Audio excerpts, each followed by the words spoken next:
Organisers forum అనే ఒక forum ఇవాళ ప్రారంభోత్సవం జరిగింది. మన పెద్దలు కేటీ రమణాచారి గారు, రిటైర్డ్ ఐఏఎస్ ఆఫీసర్, వారి చేతుల మీదుగా ఈ ఫోరం ఇవాళ ప్రారంభించబడింది. ఈ ఫోరం యొక్క ముఖ్యోద్దేశం ఏమిటంటే, కల్చరల్ ఆర్గనైజేషన్స్ ఎన్నో సమస్యల్ని ఎదుర్కొంటున్నాయి జంట నగరాలలో. ముఖ్యంగా ఎక్కువ ఆడిటోరియంస్ లేవు.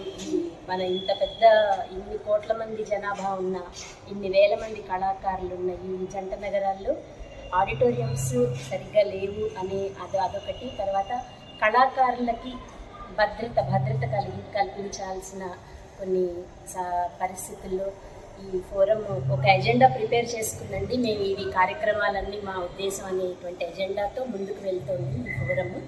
సో ఈ ఫోరంని మీరందరూ కూడా ఆశీర్వదించాలి అని నేను మనస్ఫూర్తిగా కోరుకుంటూ, నా సలహాలు కూడా ఈ ఫోరంకి ఎప్పుడు కావాలంటే అప్పుడు ఇవ్వడానికి ఒక సీనియర్ ఆర్టిస్ట్గా నేను సిద్ధంగా ఉన్నానని తెలియజేస్తాను. నేను దాదాపు 10,000 ప్రోగ్రామ్స్ చేశానండి. 2 నంది అవార్డ్స్ వచ్చాయి నాకు ఆంధ్రప్రదేశ్ ప్రభుత్వం కొత్తగా వచ్చే వాళ్ళు ఈ ఫీల్డ్ సైడ్ వచ్చి మీరు ఏం చెప్తారు? అంటే మనం కళని నమ్ముకున్న వాళ్ళమండి, కళనే నమ్ముకోవాలి. ఇంకా వేరే అంటే కమర్షియల్గా వెళ్లకుండా కళని నమ్ముకున్న ఏ కళాకారుడైనా తప్పకుండా ఉన్నత స్థితికి వస్తాడనేది నా అనుభవం మీద తెలుసుకున్నటువంటి విషయం అండి.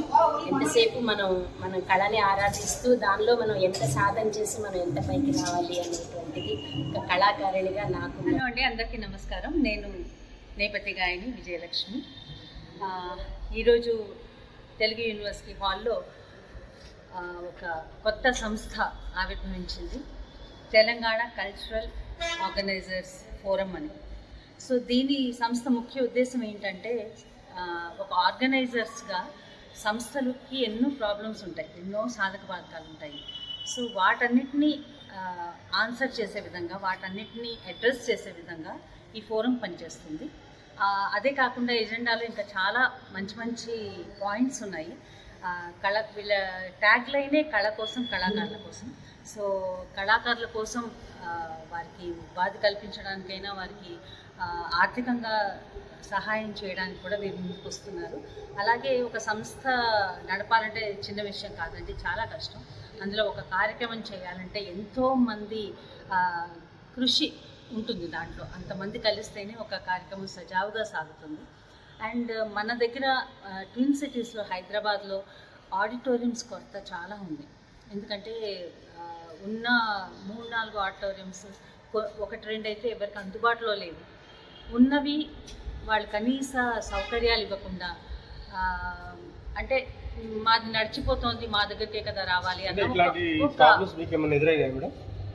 అంటే నేను ఆర్గనైజర్ని కాదండి, నేను సింగర్ని. ఒక సింగర్గా నేను అవునవును అప్పట్లో బాగానే ఉండేదండి, అప్పట్లో బాగుండేది. బట్ ఈ మధ్య కాలంలో సంస్థలు కూడా ఎక్కువైనాయి, సింగర్స్ ఎక్కువయ్యారు, ప్రోగ్రామ్స్ ఎక్కువయ్యాయి.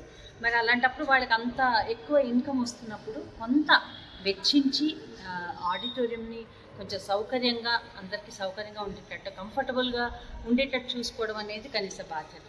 సో ఇటువంటి సాధక బాధకాలని అడ్రస్ చేస్తూ ఈ ఫోరం ఏర్పడింది. సో వీరు ఈరోజు నన్ను ముఖ్య అతిథిగా ఆహ్వానించడం జరిగింది. సో నేను కూడా వచ్చిన అభిప్రాయాలు చెప్పాను. అలాగే నా సలహాలు అవసరమైతే తప్పకుండా నా సహకారం, సలహా ఎప్పుడూ ఉంటుందని చెప్పాను. సో ఈరోజు చాలా సక్సెస్ఫుల్గా ఈ కార్యక్రమం అయింది. ప్రోగ్రామ్స్ వైజ్ అంటే నేను చాలా చిన్నతనం నుంచి పాడుతున్నానండి. చైల్డ్ సింగర్గా ఆల్మోస్ట్ వచ్చాను. చాలా ఉన్నాయండి, అవార్డ్స్ చాలా ఉన్నాయి. దాదాపు 350 సినిమాల్లో పాడాను. 7,000కు పైగా ప్రపంచవ్యాప్తంగా ప్రోగ్రామ్స్ చేశాను. అలాగే 9 భాషల్లో పాడతాను. ఇంకా 24 అవర్స్ నాన్ స్టాప్గా పాడి ఒక రికార్డు నా పేరు మీద ఉంది. ఇలా చాలా ఉన్నాయి. అలాగే జీటీవీ సారగమ నేషనల్ లెవెల్లో రన్నరప్గా ఉన్నాను. తర్వాత స్టార్ ప్లస్ మేరీ అవర్స్లో విన్నర్గా ఉన్నాను. సో ఇలా చాలానే ఉన్నాయి. ఎక్స్పీరియన్స్ కదండి, అంటే మెయిన్గా ఒక సింగర్గా ఇంత లాంగ్ జర్నీ ఉంది, ఇంత ఎక్స్పీరియన్స్ ఉంది. సో ఆ అనుభవంతో, సో నా అనుభవం వీళ్ళకి ఏమైనా ఉపయోగపడుతుందన్న ఉద్దేశంతో ఈరోజు నేను రావడం జరిగింది. సో ఈరోజు ఈ ఫోరంని స్టార్ట్ చేసిన చందు గారికి, వారి టీం అందరికీ కూడా నా శుభాకాంక్షలు. మీరు నన్ను గోపికృష్ణ అని పిలుస్తారు. నన్ను నాది నేటివ్ ప్లేస్ రాజమండ్రి. 2012లోనే ఇక్కడికి హైదరాబాద్ షిఫ్ట్ అయిపోయాను. నేను కూడా కళాకారుని, ఒక పాటలు గాయకుడిని నేను కూడా. అదే ఇవాళ ఈ ఫంక్షన్కి వచ్చాము. నాకు చాలా ఆనందం అనిపించింది ఫంక్షన్. కళాకారులకి యాక్చువల్గా కళాకారులకి సంస్థలు ఎంత సపోర్టింగ్గా ఉండాలో సంస్థల కళాకారులు కూడా అంత సపోర్టింగ్గా ఉండాలని నా అభిప్రాయం.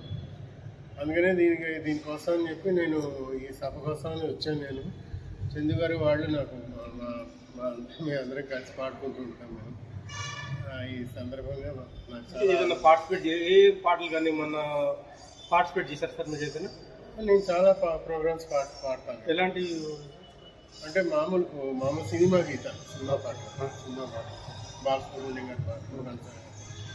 ఎన్ని ప్రోగ్రామ్ చేసి సార్ అప్రాక్సిమేట్ మీరు? అప్రాక్సిమేట్గా 2017 నుంచి నేను దాదాపుగా ఒక 150-200 ప్రోగ్రామ్స్. అంటే ఈ కళా సైడ్ ఇంకేమన్నా మీరు ఏమన్నా సాంస్కృతిక కానీ లేదంటే సోషల్ వర్క్ ఏమైనా సోషల్ యాక్టివిటీస్ నాకు లేవు హైదరాబాద్లో. సార్ మీరు 25,000 ఇచ్చారు, మరి ఉదార భావంతో ఇచ్చారు. మరి ఒక కళాకారుడు దేశానికి మీరు చాలా ఔన్నత్యం కలిగిన కళాకారులు అని దీన్ని బట్టి మాకు అర్థం అవుతుంది. మరి భవిష్యత్తులో ఇంకా ఈ యొక్క ఆర్గనైజింగ్ అయితే మీ కళలు అయితే మీకు ఇంకేమైనా ప్రోత్సాహం కావాలన్నా? ప్రోత్సాహం చాలా అవసరం అండి. ఎవరికైనా సరే చమురు పోస్తున్నంత సేపే దీపం వెలుగుతుంది. ఆ దీపం వెలగాలి, కళ అనే దీపం వెలగాలి అంటే అన్ని రకాల సహాయాలు ప్రోత్సాహాలు కావాలి, అవసరమే. దేశానికి దిక్చూసి మీరు కళాకారులు లేదు సార్. ఎందుకంటే ఈ రోజుల్లో 25,000 ఇచ్చారు అంటే ఈ రోజు ముందుకు వచ్చి మీరు ఇచ్చారు ముందుగా, చాలా గ్రేట్ సార్. డబ్బులు అందరి దగ్గర ఉంటాయి కానీ ఎవరు కరెక్ట్ అంటే దీనికి వీళ్ళు చెప్పింది ఏంటంటే సంక్షేమం కూడా ఆలోచిస్తున్నారు. కళాకారులు, పేద కళాకారులకు సంక్షేమం ఆలోచిస్తున్నారు, ఇన్సూరెన్స్ క్రియేట్ చేస్తున్నారు. ఇన్ని ఫెసిలిటీస్ ఉన్నాయి కాబట్టి నాకు ఆ హృదయ స్పందన కలిగింది నాకు. అందుకని ఆ కళాకారులందరికీ కూడా ఇప్పుడు ఎంపీ జమున గారు ఆవిడ వృద్ధ కళాకారులు పెన్షన్లు ఏర్పాటు చేసినప్పుడు చెన్నారెడ్డి గారి టైంలో చెన్నారెడ్డి గారి టైంలోనే ఇప్పుడు మా పాటం శ్రీరామూర్తి గారి టైంలోనే నాకు గుర్తులేదు నాకు. అందుకని ఏంటంటే కళాకారులకి చాలా ఆ రకమైన ప్రోత్సాహం అవసరం, చాలా అవసరం ఆ రకమైన ఇది. మీకు మా మీడియా తరపు ధన్యవాదాలు తెలుపుతున్నాం సార్. ఇలాంటి కళలను మీరు ఇంకా పోషించాలి, ఇంకా ముందంజ ఉండాలి, అన్ని విధాలా బాగుండాలి.